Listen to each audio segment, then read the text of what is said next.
한 시인이 말했습니다. 나는 손바닥에 씨앗을 하나 놓고 새소리를 듣는다. 참 좋은 말이지요. 손바닥에 있는 씨앗이 싹이 트고 뿌리 내리고 자라서 큰 나무가 돼서 그 나무에 새가 깃들고 나무 그늘에 나그네들이 쉼을 누리고 나무 가지에 새가 우는 소리를 손바닥에 있는 씨앗을 통해서 새 소리를 듣는다. 시인의 깊은 상상력입니다. 상상력. 나폴레옹이라는 장군이 장군답지 않게 좋은 말을 남겼습니다.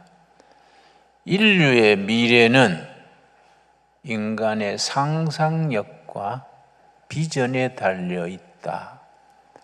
이 상상력이라는 게 참 중요합니다. 이번에 지난주에 우리 한국 여류 소설가가 노벨 문학상을 탔더라고요. 잠깐 그 작품을 줄거리를 보니까 그 젊은 작가인데 아주 문학적 상상력이 뛰어나더라고요. 우리나라가 노벨 문학상 받은 것도 장하지만은 여성으로서는 처음 노벨 문학상을 받았다 합니다. 그리고 우리 자녀들을 기를 때에 상상력을 길러주고 비전을 가지는 인재로 길러야 합니다. 이 상상력에 대해서 예수님께서 이르신 말씀이 마태복음 13장, 우리 한번 찾아보겠습니다. 마태복음 13장에 예수님께서 상상력에 대해서 아주 깊이 있게 말씀하셨습니다.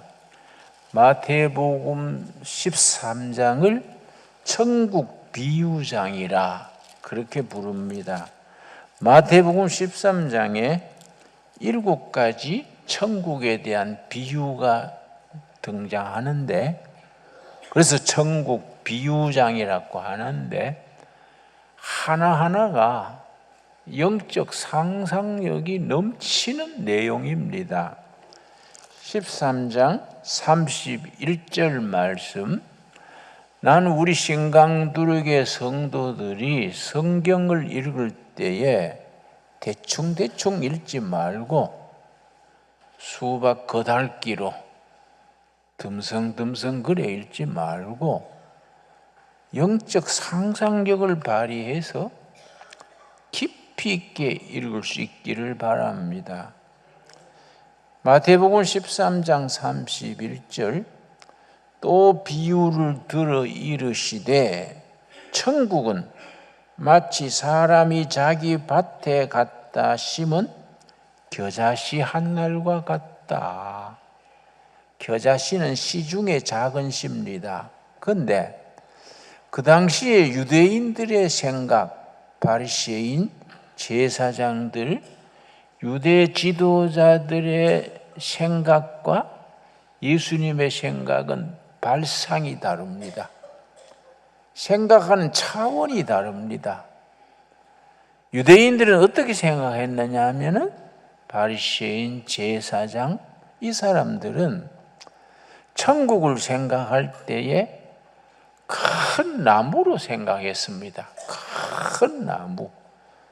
모든 생명이 깃들고 안식을 누리는 큰 나무가 하나님의 나라의 모습으로 생각했는데, 예수님은 전혀 발상이 달라요. 나무로 생각이 아니라 씨앗으로. 씨앗 중에도 작은 씨앗, 겨자씨 한 날과 같다. 그 겨자씨가 싹이 트고 뿌리 내리고 가지 뻗어 큰 큰 나무를 이루면은 거기에 새들이 깃든다. 거기에 나그네들이 나무 그늘에서 안식을 누린다. 오늘 본문 말씀이 이사야서 11장입니다. 이사야서 11장은 성경 전체 중에서 상상력이 가장 넘치는 장입니다. 여러분, 영적 상상력이라는 것이 정말 우리 인간을 윤택하게 하고 우리 영혼이 평강과 행복을 주는 영양분과 같습니다. 특별히 이사야 선지는 왕족입니다. BC 8세기 이사야가 활동하던 그 시대에 왕이 이사야의 사촌입니다. 이사야의 아버지는 왕의 동생이랬습니다. 그래서 이사야는 궁궐에서 귀족들을 훈련시키는 학교에서 공부했습니다. 그래서 아주 그 당시로는 최고 명문 학교 출신인데 이사야의 그 특징이 상상력입니다. 그러고 비전입니다. 이사야는 예수님이 마태복음 13장에서 천국 비유의 씨앗을 말했던 그것을 이사야는 구체적으로 말합니다. 11장 1절 말씀, 이새의 줄기에서, 이새의 줄기는 다윗 왕의 왕통을 말합니다. 이새가 다윗의 아버지니까요. 이새의 줄기에서 한 싹이 난다. 씨앗에서 싹이 납니다. 그 뿌리에서 한 가지가 나서 결실할 것이요. 씨앗이 있는데 싹이 틉니다. 그 싹에서 뿌리를 내립니다. 뿌리를 내리면 위로 가지가 뻗습니다. 거기에서 열매를 맺습니다. 하나님의 나라가 자라는 겁니다. 어떻게 자라느냐? 이사야서 11장 1절이 그 모습을 일러줍니다. 싹에서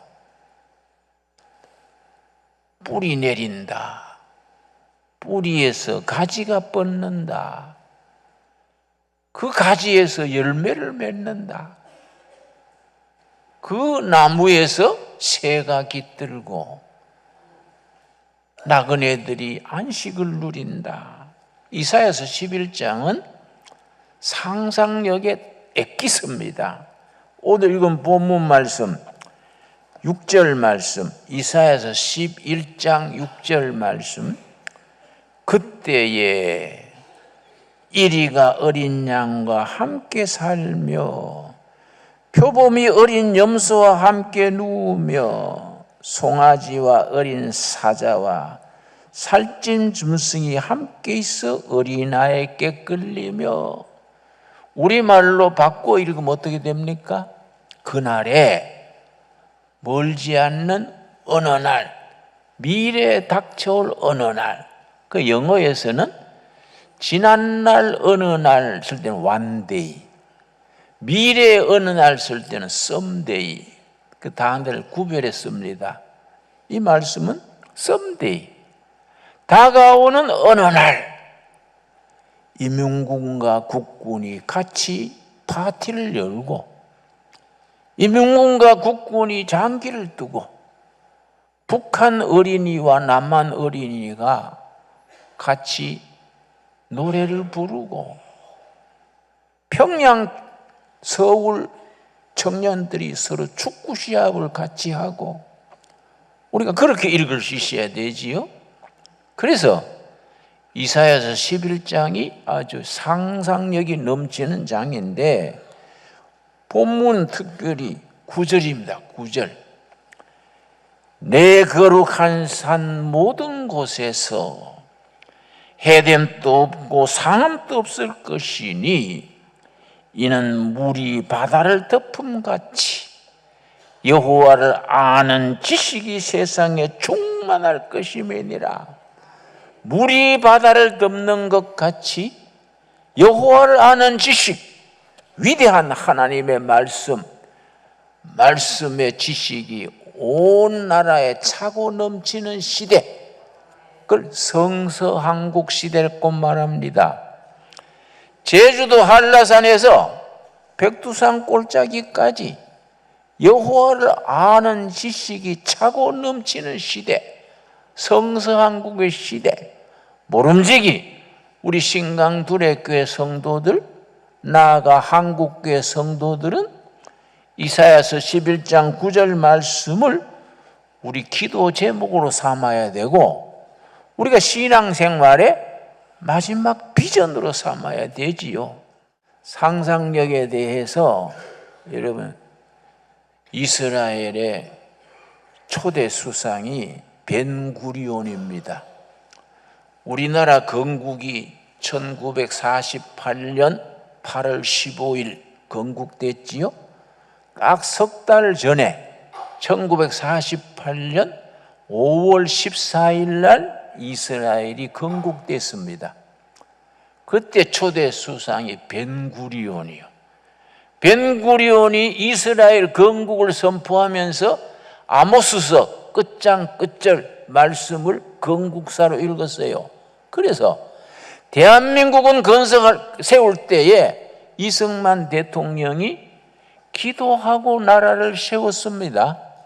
이스라엘은 나라를 세울 때, 석 달 전에 나라 세울 때에 아모스서 끝장 끝절 말씀 읽고 나라를 시작했습니다. 상당히 통하는 바가 있지요.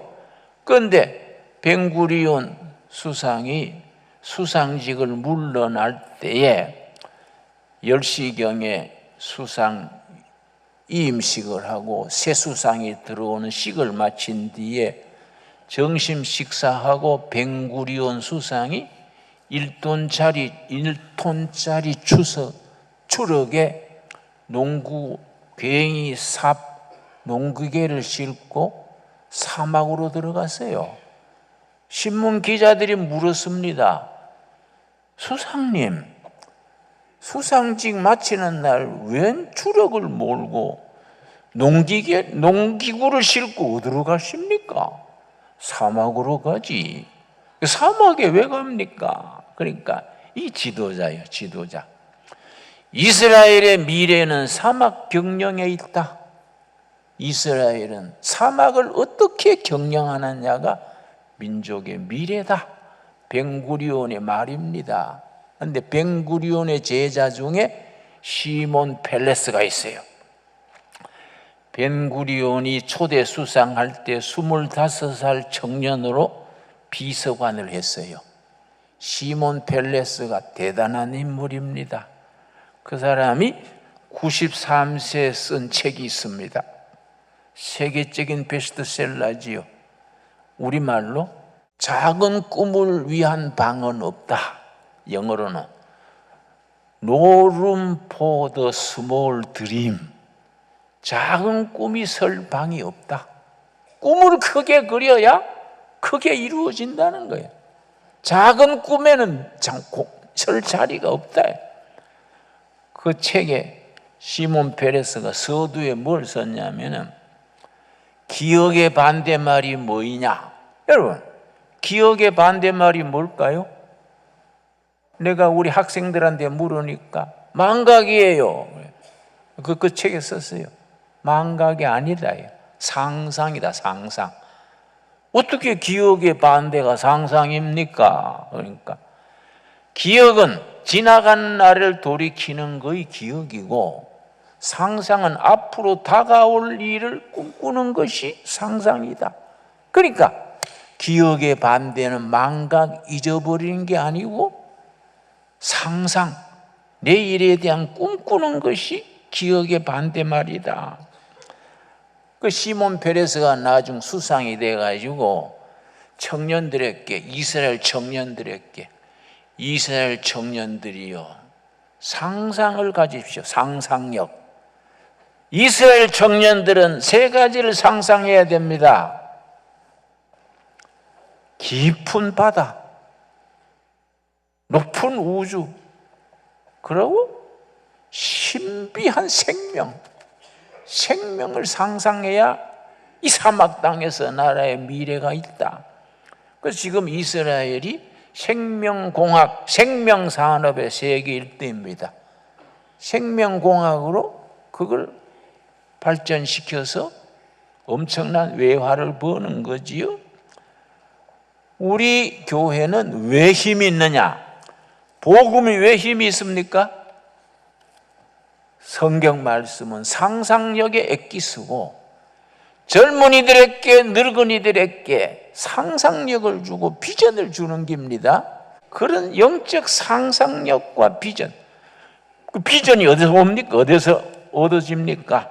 구약 성경 요엘서 한번 찾아보겠습니다. 요엘서 2장 28절 말씀. 이사야와 같은 시대에 예언자 8인조가 있었습니다. 이사야, 아모스, 호세야, 미가, 요엘, 요나.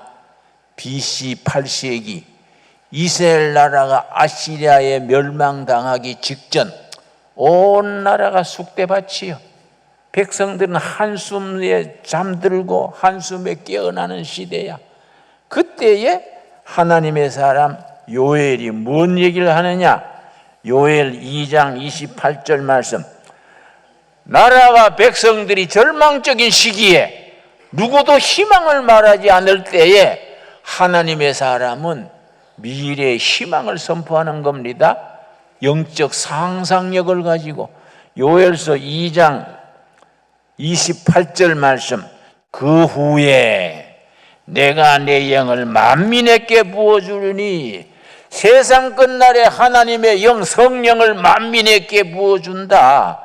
내가 젊은이들에게 늙은이들에게 청소년들에게 내가 성령을 부어준다. 성령 받으면 무슨 열매가 맺어지느냐? 너희 자녀들이 장래의 일을 말할 것이요 너희의 늙은이들은 꿈을 꾸며 너희 젊은이는 이상 비전을 볼 것이다. 아멘 하시지요? 내가 그날에 내 영 성령을 너희들에게 부어주리니, 성령을 받으면 말씀 안에서 영감을 받고 영적 상상력을 몸으로 익히고 성령의 능력을 받으면 너희 자녀들이 장래 일을 말할 것이다. 늙은이들이 꿈을 꾸게 될 것이다. 젊은이들이 비전을 보게 될 것이다. 그 비전이 없으면 나라가 망하고 백성들이 망하는 그 비전을 어디서 오느냐? 서울대학에서 비전을 배웁니까? 하버드 대학에서 비전을 가르칩니까? 성령 받으면 젊은이들이 비전을 본다는 겁니다. 여러분, 미국에 요즘 뜨는 학문중에 대통령학이 있어요. 최고 경영자 과정, 최고 CEO, 국제기업이나 나라의 대통령이나 최고 지도자가 갖춰야 될 덕목을 연구하는 학문이 대통령학인데, 미국의 대통령학의 최고 권위자가 대통령이 갖춰야 될 덕목 5가지를 말했는데, 첫째가 뭐냐면 비전을 제시할 수 있는 능력, 국민들에게 비전을 제시할 수 있어야 된다. 영적으로 말하면 그 비전이 어디서 온다는 겁니까? 성령 받아야 비전을 받는다는 겁니다. 영감을 받고 성령의 인도하심을 받아야 살아계신 하나님의 말씀을 통해서 그 비전을 받는다는 겁니다. 여러분, 그래서 말세 내가 내 영을 부어줄 것이다. 비전을 성령을 받으면은 너희 자녀들이 장래 일을 말할 것이고 늙은이들이 꿈을 꿀 것이다. 젊은이들이 비전을 볼 것이다. 그래서 사도행전 2장에 오순절 성령 임하자마자 사도 바울이 이 말씀을 인용합니다. 사도행전 2장 16절. 이는 곧 선지자 요엘을 통하여 말씀하시는 것이니 일렀으되, 요엘서 어디서 말했다고요? 요엘서 2장 28절에 일렀으되, 17절 하나님이 말씀하시기를 말세에 내가 내 영을 모든 육체에 부어주르니 너희의 자녀들은 예언할 것이요 너희의 젊은이들은 뭘 봅니까?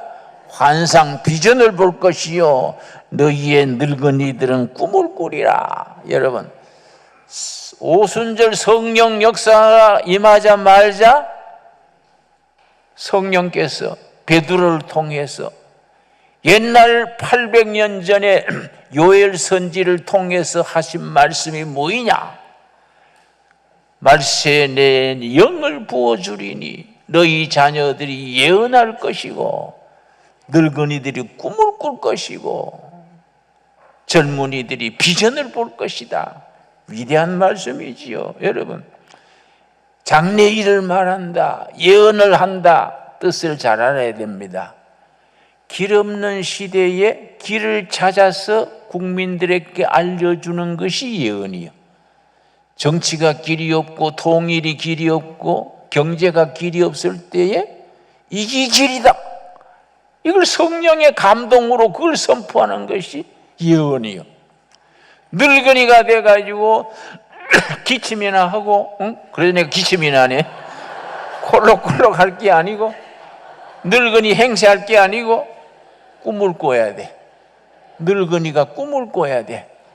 자기 먹고 사는 꿈이 아니고 교회는 어디로 나가야 할 것인가, 이 결례는 어디로 나가야 할 것인가 꿈꾸는 늙은이가 돼야 돼요.